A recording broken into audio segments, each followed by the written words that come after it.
आपको दस्तक देनी है उन अधिकारियों के खिलाफ जिन्हें न कानून का पालन कराना आता है, न जनता के प्रति संवेदनशीलता का भाव रखते हैं, जो अपराधियों की तरह सुलूक करते हैं, जिनके आपराधिक लापरवाही ने कानपुर में कल एक मां और बेटी को मरने के लिए छोड़ दिया। क्योंकि बुलडोजर से अतिक्रमण हटाने की होड़ में उत्तर प्रदेश में कानपुर देहात के डीएम, एसडीएम, एसपी, एसएसपी, लेखपाल, दारोगा सब ने आंखें बंद कर ली। इनके लिए ही कहावत बनी, बंदर के हाथ में उस्तरा, जिसका अर्थ है कि अयोग्य व्यक्ति के हाथ में कोई शक्ति या अधिकार नहीं होना चाहिए। वो बुलडोजर जिसका अब तक उपयोग अपराधियों, माफियाओं के अवैध कब्जे पर हटाने में सफलता से होता आया, उसी बुलडोजर की शक्ति का कानपुर देहात में अयोग्य अधिकारियों ने आपराधिक इस्तेमाल किया।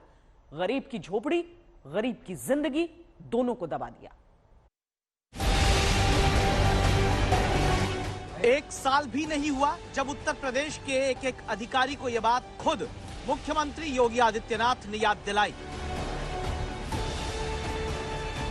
अपना घर बनाने के लिए अगर किसी गरीब ने सार्वजनिक संपत्ति पर कहीं पर कब्जा किया या उसने अपनी झोपड़ी डाली हुई है, तो उस झोपड़ी को तब तक प्रशासन नहीं हटाएगा जब तक कि हम उसके लिए व्यवस्थित कोई सुरक्षित आवास उपलब्ध न करा दे। और इसके लिए पहले से व्यवस्था की गई, उसको आप चिन्हित करिए। अगर वह किसी आरक्षित श्रेणी की कैटेगरी नहीं है तो फिर उस गरीब को वहां उजाड़ा नहीं जाएगा, उसको वहीं का पट्टा वहीं पर हम उपलब्ध करवाएंगे। 10 महीने के भीतर मुख्यमंत्री की कही गई बात को कानपुर देहात में जिलाधिकारी नेहा जैन, एसडीएम, तहसीलदार, कानूनगो, लेखपाल समेत पुलिस प्रशासन भूल गया। नतीजा इस तस्वीर में देखिए। इनका नाम कृष्ण गोपाल दीक्षित है। कानपुर देहात के नागरिक हैं, हताश, निराश बैठे।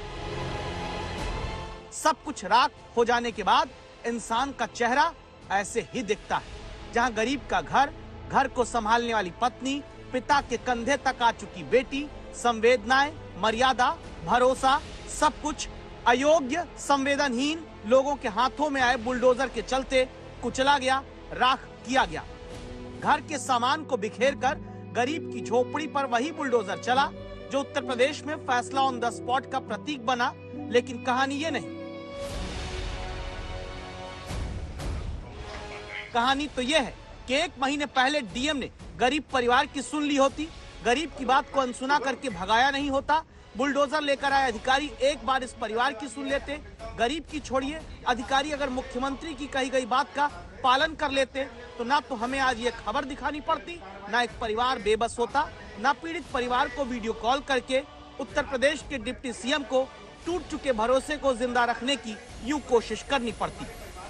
शिवम, ये घटना बहुत दुखी करने वाली है। हम एकदम बहुत ही ज्यादा हम दुखी हैं। हम पूरी तरह से तुम्हारे साथ हैं। जब से हमने सुना है तब से लगातार हम कार्रवाई करने के लिए काम कर रहे हैं। सारे जो जिम्मेदार लोग हैं उन पर एफआईआर दर्ज हो गई है 302 की। हम कड़ी कार्रवाई करें, किसी को नहीं बख्शेंगे। तो हमारे परिवार के सदस्य हो, ये लड़ाई हमारी है, हम तुम्हारे साथ खड़े हैं, पूरी सरकार तुम्हारे साथ खड़ी है। ठीक, घबराना एकदम नहीं। और जो तुम्हारी मांगे हैं उन पर हम गंभीरता पूर्वक काम करेंगे और हर स्थिति में हम तुम्हारे साथ खड़े हैं। बिल्कुल तुम अपने आप को ये मत समझना तुम मेरे परिवार के मेंबर हो, ठीक है ना। एकदम घबरा, इसमें कड़ी से कड़ी कार्रवाई होगी। हम सख्त से सख्त सजा दिलाएंगे। जो भी दोषी हैं हम किसी को नहीं छोड़ेंगे और जो दोषी हैं उनकी पुश्ते भी याद करेंगे। इतनी कड़ी कार्रवाई कराएंगे। आप हमारे परिवार के मेंबर हो। एक सांस में 5 बार पीड़ित परिवार को अपने परिवार का हिस्सा बताने की नौबत जानते हैं क्यों डिप्टी सीएम को पड़ रही?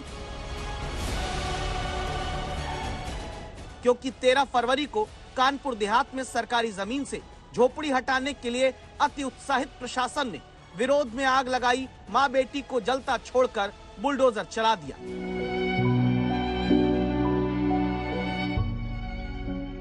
ये वीडियो आपको विचलित कर सकता है, लेकिन उससे भी ज्यादा विचलित करती है ये पूरी खबर। कानपुर देहात की इस झोपड़ी को सरकारी जमीन पर बताकर प्रशासन गिराने आता है। तभी एक महिला दौड़ते हुए झोपड़ी में दाखिल होती है। महिला कहती है कि हम जान दे देंगे।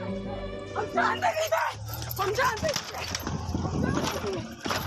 पुलिस को भेजो, पुलिस को। जिसने दरवाजा बंद किया नाम प्रमिला है। 50 साल उम्र है। वीडियो में पीछे झोपड़ी गिराने को आ रही जेसीबी की आवाज आती है। फिर पुलिसकर्मी दिखते हैं, आवाज फिर आती है, आग लगा ली। और भी पुलिस वाले आगे आए। एसडीएम, लेखपाल, तहसीलदार समेत कई अधिकारी, दर्जन भर पुलिस वाले यहाँ मौजूद हैं, लेकिन दावा है कोई बचाने नहीं आया। उसकी जगह झोपड़ी को सीधे गिराने के लिए बुलडोजर आगे बढ़ा दिया गया। बुलडोजर से गिरी झोपड़ी और आग की लपटें दिखी, चीख पुकार सुनाई दी।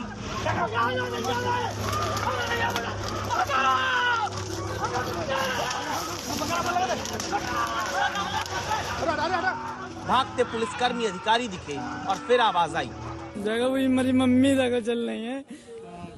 50 साल की प्रमिला, 21 साल की बेटी नेहा बुलडोजर से झोपड़ी गिराने की वीरता दिखाने आए अधिकारियों के आगे जलकर मर गईं।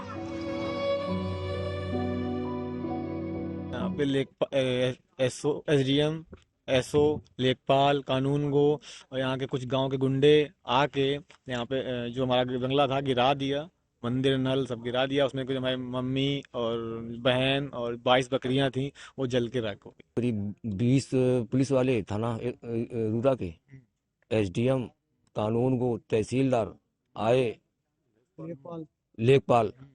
हमने रिक्वेस्ट किया हमको वहीं कुछ व्यवस्था नहीं है और हमारा जो ये मामला न्यायालय में है, 20 तारीख पड़ी है, तो गाली गलौज कुछ नहीं होगा। नल गिरा दिया, शंकर भगवान का मंदिर थोड़ा था वो गिरा दिया, कटिया मशीन। इसके बाद बंगला में जो है गिराने लगे। अंदर थी हमारी वाइफ और बिटिया। ये जो है वही जो है ये लोग एसडीएम साहब और गांव के कुछ लोग थे, 8-10 लोग, बिल्कुल करने लगे हम को यहाँ करना, सबका अंदर करो, सबका जो है जला दो। तो आग को लगा दी नहीं और आग लगा के और ये जो है जेसीबी गिरा दी नहीं और भग गए सब लोग, जिंदा जला दिया।